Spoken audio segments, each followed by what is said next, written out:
বিলাসীপাড়ার রানীগঞ্জত গুলি চালনার ঘটনা। রানীগঞ্জের SBI গ্রাহক সেবা কেন্দ্রত গুলি চালনার ঘটনা সংঘটিত হয়।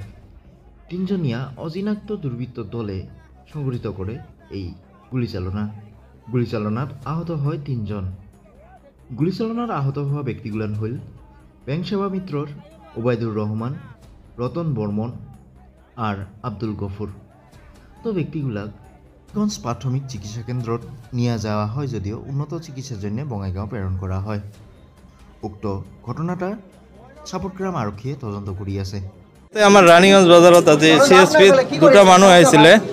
আহাৰ পিছত আমাৰ CSP গুলি চালনা কৰি গৈছে। মানে গুলিত দুজন মানে আহত, এজন মোৰ মামা ওবায়দুৰ ৰহমান আৰু এজন রতন বর্মন।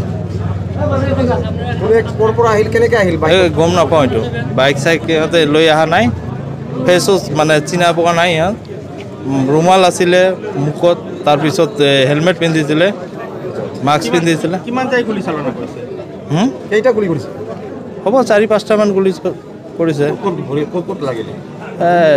মামাতো ইয়াতে লাগিছে, ওবায়দুৰ ৰহমান পেটত লাগিছে এটা, আৰু ভৰিত লাগিছে, আৰু ৰতন বৰ্মনৰ ইয়াতে লাগিছে এইফালে। আৰু ভৰিত নাই, বাছ। আচ্ছা, তিনিজনক লাগিছে? দুজনক লাগিছে। দুজনক লাগিছে, তিনিজন নহয়? নহয়। বিলাসীপাড়া থাকিয়া রাজু দাসের রিপোর্ট, দৈনিক কামতা।